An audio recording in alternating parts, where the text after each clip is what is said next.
श्री स्वामी समर्थ. नमस्कार मंडळी, स्वागत आहे तुमचे माझ्या यूट्यूब चॅनेलवरती. मार्गशीर्ष महिना सुरू झालेला आहे. मार्गशीर्ष महिना हा केशव मास म्हणून देखील ओळखला जातो. या महिन्यात गंगा स्नान करून पुण्य पदरात पाडून घ्यावे, तसेच दानधर्म करून पुण्य संचय करावा असे म्हटले जाते. मार्गशीर्ष महिन्यात दत्त जयंती निमित्ताने गुरुचरित्राचे पारायण केले जाते. सर्वसामान्य मनुष्याने ईश्वरापर्यंत पोहोचण्यासाठी कसे आचरण ठेवायला हवे याचे मार्गदर्शन गुरुचरित्रामध्ये केलेले आहे. श्री गुरुचरित्र या ग्रंथाचे 52 अध्याय असून ओवी संख्या 7491 इतकी आहे. काही ग्रंथात 53 अध्याय आहेत. अनेक ठिकाणी 7 दिवस पारायण केले जाते. गुरुचरित्र सप्ताह केला जातो, तर काही जण 3 दिवसाचे पारायण करतात. गुरुचरित्र सप्ताह केल्यास किती अध्यायाचे वाचन करावे आणि 3 दिवसाचे पारायण केल्यास किती अध्यायांचे वाचन करावे याची माहिती गुरुचरित्र ग्रंथात दिलेली असते. श्री दत्तात्रेय महाप्रभूंनी नामधारकास अतिसामान्यांना गुरुप्रणित मार्ग मिळावा म्हणून श्री गुरुचरित्र सांगितलेला आहे. श्री गुरुचरित्र हा 5वा वेद मानला जातो. श्री गुरुचरित्र हा साधासुद्धा ग्रंथ नसून दैवी शक्तीने भरलेला सिद्धमंत्र रूप महाप्रसादिक आणि वरद ग्रंथ आहे. श्री गुरुचरित्र पारायण वाचल्याने आपल्यावरची संकटे दूर होतात, आरोग्याच्या तक्रारी दूर होतात, पितृदोष दूर होतात आणि इतर अडीअडचणींवरही मार्ग सापडतो. परंतु गुरुचरित्र पारायण करण्याआधी काही नियम आवर्जून ध्यानात ठेवणे गरजेचे आहे आणि त्यांचे आचरण करणे आवश्यक आहे. त्यामुळे नेमके काय करावे आणि काय करू नये हे आपण आजच्या या व्हिडिओच्या माध्यमातून जाणून घेणार आहोत. चला तर मग व्हिडिओला सुरुवात करूया. आता सर्वात प्रथम बघा, श्री गुरुचरित्र पारायण कसे करावे. श्री गुरुचरित्र वाचन सुरू करण्यापूर्वी आदल्या दिवशी 4 कुत्रे व गाय यांना नैवेद्य अर्पण करावा. 4 कुत्रे म्हणजे 4 वेद असतात आणि 1 गाय म्हणजे दत्तात्रेयांची कामधेनू असल्याने हा नियम अवश्य पाळावा असे सांगितले जाते. त्यानंतर पारायणासाठी करण्यासाठी लागणारे साहित्य कोणते लागते ते पाहूया. पारायणापूर्वी फुले, हार, तुळशीपत्र, सुगंधी उदबत्ती, धूप, कलश, विड्याची पानं, नैवेद्यासाठी मिठाई, अष्टगंध, चंदन, अत्तर, रांगोळी, 2 आसने, 1 चौरंग, चौरंगावर पिवळे किंवा भगवा कपडा अंतरावा. चौरंगाभोवती व गुरु दत्तात्रेयाच्या आसनाभोवती रांगोळी काढावी. आंब्याचे तोरण प्रमुख दरवाजाला बांधावे. चौरंगाजवळ डाव्या बाजूस समई लावावी. गुरुचरित्र पारायण ही एक अत्यंत शुभ आणि फलदायी पूजा आहे, जी श्री स्वामी समर्थ महाराज आणि दत्तगुरूंच्या कृपेसाठी केली जाते. या पूजेची मांडणी योग्यरित्या करणे गरजेचे आहे, जेणेकरून आपल्याला पूजेचा पूर्ण लाभ मिळेल. पारायणास बसण्यापूर्वी गावातील दत्त मंदिरात अथवा जवळच्या श्री स्वामी समर्थ केंद्रात जाऊन विडा, सुपारी व नारळ ठेवून पारायणास उपस्थित राहण्यासाठी देवास प्रार्थना करावी. घरातील वडील मंडळीस नमस्कार करून पारायणाला सुरुवात करावी. वाचन चालू असेपर्यंत समई लावलेली असावी व अगरबत्ती पेटती ठेवावी. प्रथम अथर्व शीर्ष वाचावे. 1 माळ गायत्री मंत्र जप, 1 माळ श्री स्वामी समर्थ मंत्र जप अथवा दत्त मंत्र म्हणावा. यानंतर गुरुचरित्र वाचण्यास सुरुवात करावी. पारायणाच्या दिवसात हे नियम लक्षात ठेवावे. तर बघा, पहिला नियम आहे, दुपारी 12 ते 12:30 ही वेळ श्री दत्त महाराजांच्या भिक्षेची असल्याने त्यावेळेस पारायण वाचणे बंद ठेवावे. नंबर 2, श्री गुरुचरित्र वाचण्याच्या कालावधीत दुसऱ्यांच्या घरचे अन्न अजिबात घेऊ नये. आपली आई, पत्नी व लग्न न झालेली बहीण यांच्या हातचे अन्न खाण्यास काहीही हरकत नाही. नंबर 3, उपवास करू नये. दोन्ही वेळेस सकाळी आणि संध्याकाळी 1 धान्य फराळ करावा. काही समस्या असल्यास स्वखर्चाने बाहेर खाण्यास देखील काहीच हरकत नाही, परंतु आपल्याला पचायला जड जाईल असे पदार्थ पारायण काळात खाऊ नये. अति तिखट पदार्थ, कांदा, लसूण यांचा आहारात समावेश करू नये.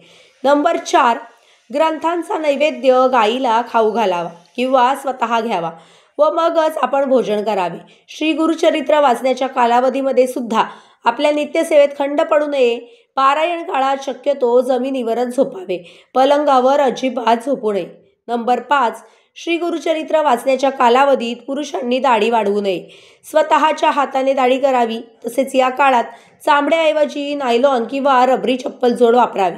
चामड्याचा बेल्ट देखील अजिबात लावू नये. नंबर 6, श्री गुरुचरित्र वाचण्याच्या कालावधीत सत्य, अहिंसा आणि ब्रह्मचर्याचे पालन करणे अतिशय गरजेचे आहे. नंबर 7, श्री गुरुचरित्र वाचण्याच्या कालावधीमध्ये मासिक पाळी आली तर मासिक पाळीचे तेवढे दिवस सोडून नंतर पारायण पुढे चालू ठेवावे.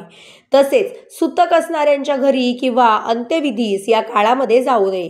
स्वतःच्या कुटुंबात जर सुतक आले तर अशा वेळेस श्री गुरुचरित्र पारायण दुसऱ्यांकडून पूर्ण करून घ्यावी. अर्धवट मात्र सोडू नये.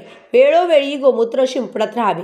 नंबर 8, सप्ताह कालावधीत रोज सकाळी व संध्याकाळी श्री गुरुचरित्राच्या पोथीस नैवेद्य दाखवून आरती करावी. रोज रात्री झोपण्यापूर्वी श्री विष्णू सहस्रनाम वाचावे. नंबर 9, वाचन हे नेहमी एका लयीत, शांत व सुस्पष्ट असावे.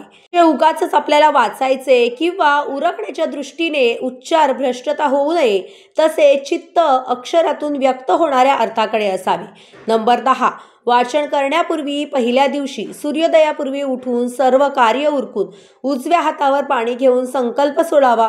म्हणजे देवाला आपला हेतू सांगून आपला जो संकल्प असेल तो संकल्प पूर्ण होण्यासाठी मी हे कर्म करत आहे असे सांगून पाणी सोडावे. याला संकल्प असे म्हणतात. संकल्पाचा उच्चार केल्याशिवाय पारायणाला सुरुवात करू नये. नंबर 11, त्यानंतर कुलदैवत, गुरु, मातापिता यांचे मनातल्या मनात स्मरण करावे. नंबर 12, वाचनासाठी नेहमी पूर्वेकडे तोंड करून किंवा उत्तरेकडे तोंड करून बसावे. तसेच बसण्याची जागा स्वच्छ, शांत आणि पवित्र निवडावी. नंबर 13, वाचनासाठी तुम्ही जी जागा किंवा जी वेळ निवडली असेल तीच वेळ, तीच जागा जेवढे दिवस पारायण करायचे आहे तेवढे दिवस वापरावी. कोणत्याही कारणास्तव त्यात बदल होऊ देऊ नये. नंबर 14, श्री दत्तात्रेयांची मूर्ती किंवा प्रतिमा नसल्यास पाटावर थोडेसे तांदूळ ठेवून त्यावर सुपारी ठेवावी. श्री दत्तात्रेयांना आवाहन करावे.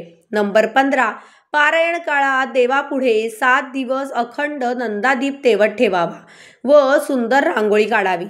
नंबर 16, देवासाठी एक पाठ मोकळा ठेवावा. पारायण काळात साक्षात दत्तगुरू फेरी मारत असतात अशी दत्तभक्तांची श्रद्धा आहे. यासाठी पाठावर कोरे वस्त्र अंथरून ठेवावे. नंबर 17, वाचन मनातल्या मनात न करता मोठ्या आवाजामध्ये करावे. नंबर 18, रोजचे वाचन झाल्यावर पोथी बंद करून ठेवावी. पोथी फक्त वाचण्यापुरतीच उघडी ठेवावी. आसनावरून उठण्यापूर्वी तिला हळद कुंकू व फूल वाहून नमस्कार करावा. नंबर 19, पारायण काळात त्या दिवसाचे वाचन संपल्यानंतर रात्री आरती करावी. नंबर 20, पारायण काळात रात्री देवाच्या सानिध्यात चटईवरच झोपावे. झोपताना डाव्या कुशीवर झोपावे म्हणजे संकल्पपूर्तीच्या दृष्टीने संदेश ऐकू येतात असा श्रद्धेने अनुष्ठान करणाऱ्यांचा अनुभव असल्याचे सांगितले जाते. नंबर 21, वाचनाच्या काळात मध्येच आसनावरून उठू नये किंवा मग दुसऱ्याशी बोलू नये. नंबर 22, सप्ताहाचा प्रारंभ पुष्कळदा शनिवारी करून शुक्रवारी समाप्ती करतात, कारण शुक्रवार हा श्री गुरूंच्या अनंत गमनाचा दिवस आहे.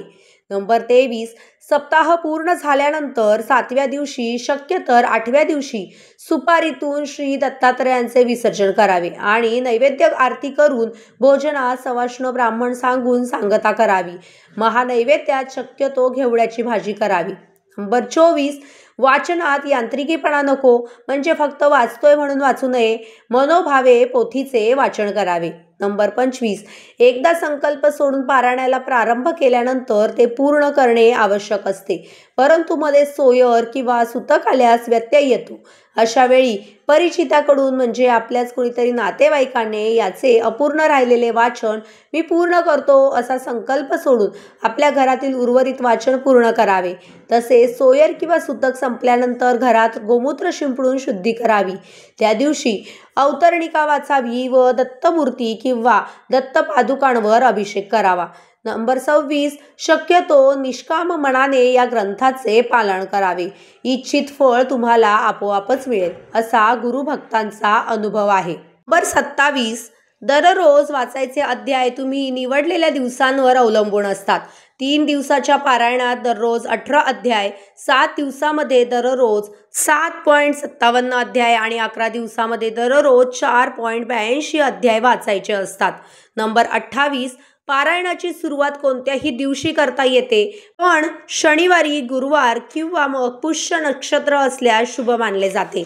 तुम्ही तुमच्या सोयीनुसार आणि इच्छेनुसार इतर दिवशीही पारायण सुरू करू शकता. नंबर 29, वाचनाच्या सुरुवातीला आणि शेवटी श्री गुरुदेव दत्त या मंत्राचा जप अवश्य करावा. नंबर 30, मांसाहार, मद्यपान, वाईट विचार आणि वाईट वर्तन या सप्ताह काळामध्ये आवर्जून टाळावे. नंबर 31, पारायणाच्या उद्यापनाच्या दिवशी सुवासिनींना भोजन, गुरुचरित्राची आरती आणि शक्य तेवढा दानधर्म करावा. नंबर 32, नैवेद्यामध्ये शक्यतो फळे, भाज्या, दूध, दुग्धजन्य पदार्थ यांचा समावेश करावा. मिठाई आणि पान यांचा देखील यामध्ये समावेश करावा. नंबर 33, आपल्या घरी येणाऱ्या अतिथींचा आदर करावा आणि सत्कार करावा. तसेच आपल्या परीने गरजूंना शक्य तेवढी मदत करावी. म्हणजेच काय तर दानधर्म करावा.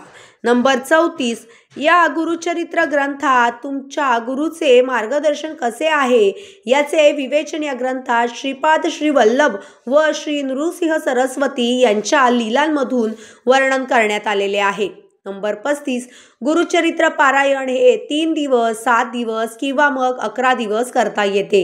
7 दिवस गुरुचरित्र पारायण व 8व्या दिवशी पारायणाची सांगता केली जाते. श्री गुरुचरित्र वाचण्याची पद्धत आपण पाहूया. 7 दिवसाच्या पारायणाची पहिल्या दिवशी अध्याय 1 ते 9, दुसऱ्या दिवशी 10 ते 21 अध्याय, तिसऱ्या दिवशी 22 ते 29 अध्याय, चौथ्या दिवशी 30 ते 35 अध्याय असतात, 5व्या दिवशी 36 ते 38 अध्याय असतात, 6व्या दिवशी 39 ते 43 अध्याय आणि 7व्या म्हणजे शेवटच्या दिवशी 44 ते 53 अध्याय असतात.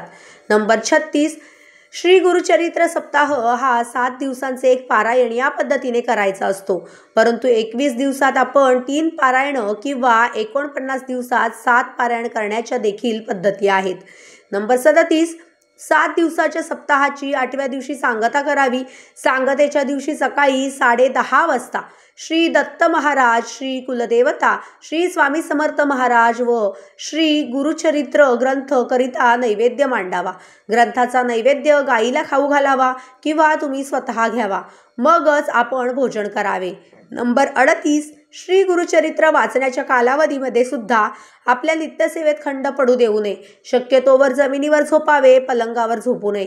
हे देखील जाणकारांना माहीत असावे. नंबर 39, श्री गुरुचरित्र 3 दिवसीय वाचू नये असं म्हटलेलं आहे. 1 दिवसीय पारायण फक्त दत्तधाम व राष्ट्रसेवेसाठीच करावे. वैयक्तिक पारायण हे 7 दिवसाचेच करावे. जर गुरुचरित्राचे पारायण करत असाल तर सर्व नियमांचे व्यवस्थित पालन करावे. यामुळे पारायणाचा परिपूर्ण लाभ मिळतो. कारण गुरुचरित्र पारायण हे जागरूक आणि त्वरित फळ देणारे आहे. पण ते करताना आपल्याला सुद्धा अतिशय कडक नियम पाळावे लागतात.